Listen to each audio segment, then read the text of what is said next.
আসসালামু আলাইকুম স্টুডেন্টস, আমি দিহান নাহিদ বলছি। তোমাদের লার্ন উইথ দিহানে সবাইকে স্বাগতম। তোমাদের আগামীকাল একটা পরীক্ষা আছে বেশিরভাগ স্টুডেন্টসেরই। তো আমাকে একটা আজকে আইসিটি সলভ ক্লাসের জন্য কথা বলা হয়েছিল এবং আমি আমার অনলাইন যে পেজ সেখানে একটা লাইভ ক্লাস দিতে যাচ্ছিলাম, বাট টেকনিক্যাল ইস্যুর কারণে আমি লাইভ ক্লাসটা আজকে নিতে পারি নাই। চেষ্টা করেছিলাম, দেখা যায় ব্লার ইস্যু ছিল, আবার মিরর রিফ্লেকশনের ইস্যু ছিল, মিরর ইস্যু ছিল, ঠিকমতো সেট আপ করতে পারছিলাম না। তো সেই জন্য আমি বলেছিলাম তোমাদেরকে একটা রেকর্ডেড ক্লাস দিব, সবাইকে কমেন্ট করতে বলেছিলাম। কমেন্ট করার পরে অনেকের থেকেই এই প্রবলেমগুলো আসছে। এনকোডার ডিকোডার বুঝাইতে বলছো, তোমরা হাফ এডার থেকে ফুল এডার ব্যাখ্যা করতে বলছো, তারপর হাফ এডার ফুল এডার এগুলো ব্যাখ্যা করতে বলছো, সংখ্যা পদ্ধতির যোগ বিয়োগ, তারপর হলো দুইয়ের পরিপূরক, আর ধারার অ্যালগোরিদম ফ্লোচার্ট বর্ণনা করতে বলছো বা আমাকে একটু দেখাই দিতে বলছো। তো চলো এক এক করে আমরা শুরু করি। আজকে রাতের এই ভিডিওটা দিই ইনশাল্লাহ, রেকর্ডেড দিই ইনশাল্লাহ। এরপরে ক্লাসগুলোতে আমি লাইভে সব কিছু সর্ট আউট করে আবার লাইভ শুরু করব। ঠিক আছে, সো লেটস বিগিন। আর অগ্রিম সরি লাইভ ক্লাসটা ঠিক মতো না নিতে পারার জন্য। ওকে, তো আমরা আগে আলোচনা করবো হলো চ্যাপ্টার 3.2 এনকোডার। এনকোডার, ওকে। সো এনকোডার কি?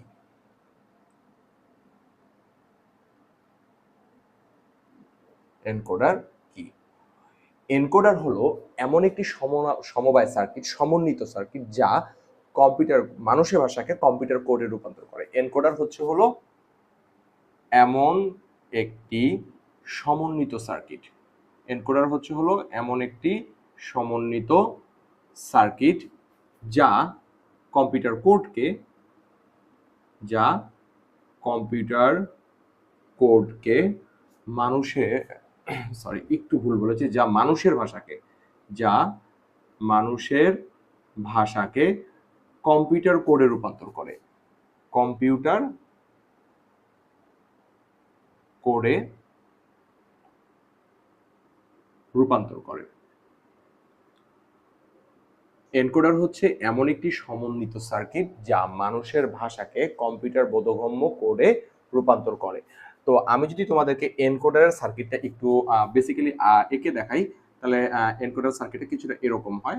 এরকম ছোট একটা সার্কিট, যার মধ্যে এরকম কতগুলো টুথ থাকে, যেটা সার্কিট বোর্ডের সাথে যুক্ত থাকে। ঠিক আছে, তোমাদের পরীক্ষা অবশ্যই এনকোডারের সার্কিট কেমন এটা আঁকতে বলা হবে না, আমি জাস্ট তোমাদেরকে কিউরিওসিটির জন্য আমি এটা দেখাই দিচ্ছি। তো এনকোডার হচ্ছে এরকম, এখানে ওই পাশে এরকম টুথগুলো থাকে, তারপর এখানে সার্কিটের কতগুলো কোড নাম্বার থাকে, ভোল্ট নাম্বার থাকে, এরকম করে এটা মূলত একটা এনকোডার সার্কিট। ওকে, তো এনকোডার সার্কিটটা আমরা এটাই আজকে আমরা একটু আগে আলোচনা করব। এটা হচ্ছে একটা এনকোডার সার্কিট। এর কি কাজ? এর কাজ হলো মানুষের ভাষাকে কম্পিউটার কোডে রূপান্তর করে দেওয়া। এনকোডার মানুষের ভাষাকে কম্পিউটার বোধগম্য কোডে রূপান্তর করে, অর্থাৎ এর কাজ হলো হিউম্যান ল্যাঙ্গুয়েজকে কম্পিউটার কোডে রূপান্তর করে, কম্পিউটার কোডে কনভার্ট করে। যে এই কাজটা করে এই হলো এনকোডার। ওকে, আচ্ছা, যদি বলা হয় এনকোডার কোন ধরনের বর্তনী, তাহলে আমি বলবো এনকোডার একটা ডিজিটাল সার্কিট, কারণ এটা ডিজিটাল ডিভাইসে ব্যবহার করা হয়। এখন এনকোডারের আমাদের প্রকারভেদে আলোচনা করব। দেখো এনকোড ব্যাপারটা কি করে। এনকোড হলো এনকোড সে কি করে হিউম্যান ল্যাঙ্গুয়েজকে কনভার্ট যে করে, তার কনভার্ট করার দুইটা স্টেপ আছে। একটা হলো দুইটা ধরনের আছে, একটা হলো 4:2, আর একটা হলো 8:3। আচ্ছা, এই যে 4:2 আর 8:3 বলতে কি বোঝাচ্ছে, এটা বোঝার জন্য আমি কিছু ব্লক ডায়াগ্রাম ব্যবহার করি। ধরে নেই এটা আমার একটা এনকোডারের সার্কিট, এবং এই এনকোডার সার্কিটটা হিউম্যান ল্যাঙ্গুয়েজ ব্যবহার করতেছে, অর্থাৎ মানুষের ভাষা ইনপুট হিসেবে নিচ্ছে, এবং সে আউটপুট দিচ্ছে কম্পিউটার কোড। তাহলে এনকোডার হচ্ছে এমন একটা সার্কিট যা মানুষের ভাষা ইনপুট নিয়ে কম্পিউটার কোডে আউটপুট দিচ্ছে। এখন এই মানুষের ভাষার ইনপুট সে কি পরিমাণে নিবে, কম্পিউটার কোডকে সে কি পরিমাণে দিবে, অর্থাৎ খেয়াল করে দেখো, মানুষের ভাষায় 2n সংখ্যক ইনপুট সে গ্রহণ করবে, সেই ক্ষেত্রে আউটপুট দিবে হলো n সংখ্যক। 2n সংখ্যক ইনপুট গ্রহণ করে সে n সংখ্যক সর্বাধিক আউটপুট সে প্রদান করবে। অর্থাৎ এনকোডার হচ্ছে হলো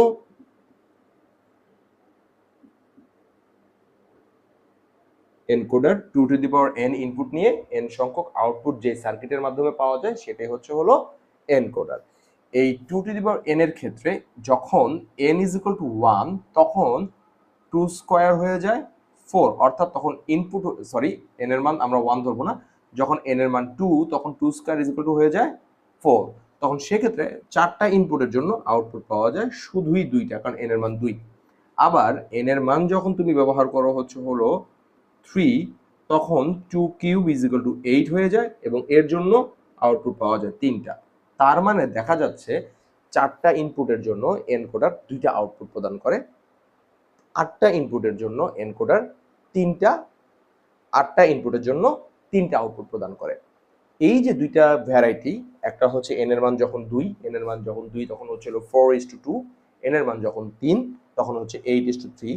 এই ব্যাপারটাকে বলা হয় 4:2 লাইন এনকোডার, 8:3 লাইন এনকোডার। অর্থাৎ এনকোডারকে যখন 4টা ইনপুট নিয়ে 2টা আউটপুট দেয় তখন তাকে বলা হয় 4:2 লাইন এনকোডার।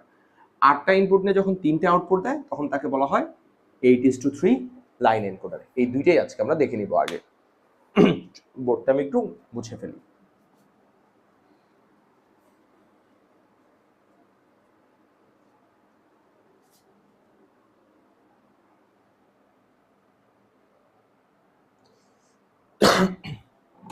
ওকে, 4:2 লাইন এনকোডার। 4:2 লাইন এনকোডারে যদি তোমাকে সংজ্ঞা বলতে বলে, কখনো যদি প্রশ্নে আসে, এটা তেমন আসে না যে প্রশ্ন যে 4:2 লাইন এনকোডার কাকে বলে এটা বলো। তো যদি 4:2 লাইন এনকোডার কাকে বলে এরকম কোনো প্রশ্ন আসে তখন তুমি বলবা যে এনকোডার বা যে ডিজিটাল বোর্ড, এনকোডার তো একটা ডিজিটাল বোর্ড, এটা বলার দরকার নেই, যে এনকোডারে 4টি ইনপুট মান গ্রহণ করে 2টি আউটপুট মান পাওয়া যায়। অর্থাৎ এইভাবে বলতে পারো যে এনকোডার 4টি ইনপুট মান নিয়ে 2টি আউটপুট মান প্রদান করে, তখন তাকে 4:2 লাইন এনকোডার বলে। 8:3 এর ক্ষেত্রে সেম একই সংজ্ঞা বলবা, যে এনকোডার 8টি ইনপুট নিয়ে 3টি আউটপুট প্রদান করে তখন তাকে 8:3 লাইন এনকোডার বলে। তো আমরা এখন যেটা বলবো সেটা হচ্ছে 4:2 লাইন এনকোডার। তো চলো সেটা নিয়ে আমরা একটু কাজ শুরু করি। 4:2 লাইন এনকোডার এমন একটা এনকোডার যেটা 4:2 লাইন এনকোডার ব্লক ডায়াগ্রাম দেখি, যেটাতে 4টা ইনপুট মান প্রবেশ করলে 2টা আউটপুট মান বের হয়ে আসে। তো তুমি চাইলে এই ইনপুট মানগুলোকে বিভিন্ন নামকরণে দিতে পারো, বাট আমরা এটাকে D0, D1, D2, D3 নামকরণ দিব এবং এখানে দিব A R B। D0, D1, D2, D3 এবং A আর B, এই 8টা। ওকে, আমি মনে হয় এটা একটু প্যানেলটা একটু জুম করে দিলে ভালো হয়।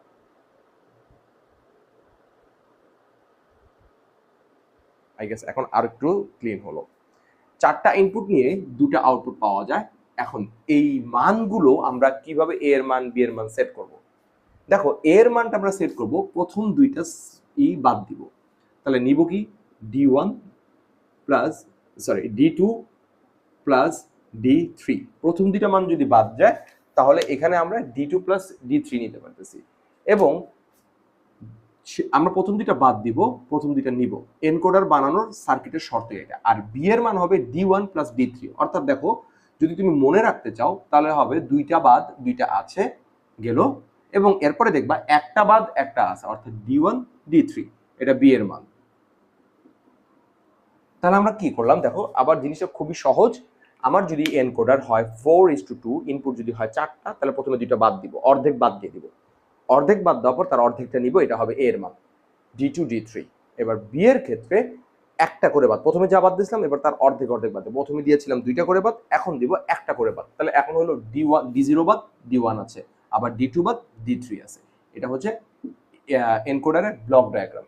এইটাকে 4:2 ব্লক ডায়াগ্রাম। এইটাকে এখন আমরা যদি লজিক গেটে ব্যবহার করে দেখাতে চাই, তাহলে ইনপুট হচ্ছে হলো D0, D1, D2, D3। ওকে, 4টা ইনপুট নিলাম। এখান থেকে আমরা দুইটা আউটপুট বের করব। অর্থাৎ এখানে আমরা দেখব হচ্ছে হলো এর মান বের করব। এখন এর মানটা যখন বের করব, আছে কি এর মানটা D2 আর D3 যোগ আছে, তাহলে এখানে অর গেট দিয়ে কাজ হবে। আমরা সবাই জানি যোগের কাজ করে লজিক গেটে অর গেট, বুলিয়ান ডিসপ্লেতে। আরেকটা আছে হলো বি এর মান, বি এর মানের ক্ষেত্রেও একটা যোগ আছে, তার মানে এটা অর গেট দিয়ে কাজ করবে। ওকে ফাইন, এবার এ, এবার হচ্ছে হলো বি। নাও D2 D3 টা আমরা একটু দেখি। এ এর মানের ক্ষেত্রে যেটা হবে D2 এবং D3 যোগ হবে, এবং বি এর মানের ক্ষেত্রে D1 এবং D3 যোগ হবে। তাহলে এর মান বি এর মান যেভাবে আমরা সেট করতেছি সেটা হচ্ছে হলো এ মানে হচ্ছে হলো D2 প্লাস D3, বি এর মান হচ্ছে হলো D1 প্লাস D3। এতটুকু বুঝতে পেরেছো? আচ্ছা, এটা হচ্ছে এনকোডারের লজিক গেট। এইবার যেটা নিয়ে আমরা আলোচনা করব সেটা হচ্ছে হলো এনকোডারের ট্রুথ টেবিল, শতক সারণী। এখন তুমি বলতে পারো স্যার আমি ট্রুথ টেবিল থেকে লজিক গেট করব না লজিক গেট থেকে ট্রুথ টেবিল করব। এটা আসলে দুই দিক থেকেই পড়া যায়। দুই দিক থেকের মধ্যে অনেকের মতে ট্রুথ টেবিল থেকে লজিক গেট বের করা সহজ, অনেকের মতে লজিক গেট থেকে ট্রুথ টেবিল বের করা সহজ। তবে আমি পার্সোনালি ট্রুথ টেবিল থেকে লজিক গেট চিন্তা করাটাকে বেশি সহজ মনে করি। আচ্ছা, এটা লজিক গেট তো দেখলাম, এবার চলো আমরা ট্রুথ টেবিলটাকে একটু দেখি। ট্রুথ টেবিলের ক্ষেত্রে দেখো এখানে ইনপুট ছিল কয়টা এনকোডারের, আমরা যা পড়বো বুঝে পড়বো। এনকোডারের ক্ষেত্রে ইনপুট কয়টা ছিল? 4টা, D0, D1, D2 এবং D3। তো আমাদের এখানেও ইনপুট হবে 4টা, D0 এর ঘর, D1 এর ঘর, D2 এর ঘর, D3 এর ঘর। তাহলে আউটপুট ছিল কয়টা? আউটপুট ছিল আমার 2টা। তাহলে এখানেও আমার আউটপুট হবে 2টা। তার মানে এটা হচ্ছে হলো D0, D1, D2, D3, এই 4টা ইনপুট, এই 4টা output A B, A B. এবার আমার এক্ষেত্রে আমাদের 4টা রো হবে, কারণ 2টা চলকের জন্য সবসময় 4টা রো হয়, 3টা চলকের জন্য সবসময় 8টা রো হয়।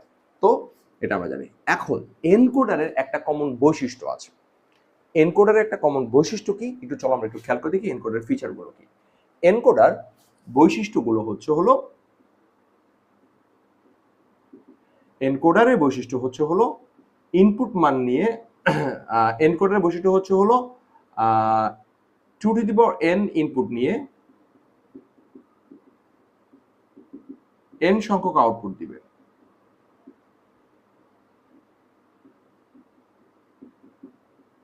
2n সংখ্যক ইনপুট নিয়ে n সংখ্যক আউটপুট দিবে, এটা একটা বৈশিষ্ট্য। আরেকটা বৈশিষ্ট্য হচ্ছে হলো একটি মান ইনপুট সেটে, এনকোডারের বৈশিষ্ট্য, ঠিক আছে, ইনপুট সেটে একটি মান, ইনপুট সেটের একটি মান 1 হলে, অর্থাৎ ইনপুট সেট হচ্ছে এগুলা, এই সেটের মধ্যে যদি আমি বলি এটার মান 1 তাহলে বাকি মানগুলো 0 হবে, এটা এনকোডারের বৈশিষ্ট্য। আমি যদি বলি এটার মান 1 তাহলে বাকি মান অর্থাৎ D0, D2, D3 0 হবে, যে কোনো একসাথে একটা 1 ব্যবহার হইতে পারবে, অর্থাৎ একবার একটা 1 বসতে পারবে। ইনপুট সেটের একটি মান 1 হলে বাকি মান 0 হয়ে যায়, ঠিক আছে। এই হচ্ছে এনকোডারের মূল দুইটা বৈশিষ্ট্য। তো এক্ষেত্রে আমরা দেখো এখানে আমরা যদি বলি ইনপুট সেটের একটা মান আমরা এইখানে নেই, 1 নেই, তাহলে তোমার বাকি মানগুলো কিন্তু এই সেটের বাকি মানগুলো কিন্তু 0 হয়ে যাবে। আবার একটু বলি শতক সারণীতে এই রো অনুযায়ী এটা একটা সেট, এই 4টা ইনপুটের জন্য এই 2টা আউটপুট আসবে, তাহলে এই ইনপুট আর এই আউটপুটের একটা সেট এটা, ঠিক অনুরূপ এটা আরেকটা সেট, অনুরূপ এটা আরেকটা সেট এবং ওইটা আরেকটা সেট।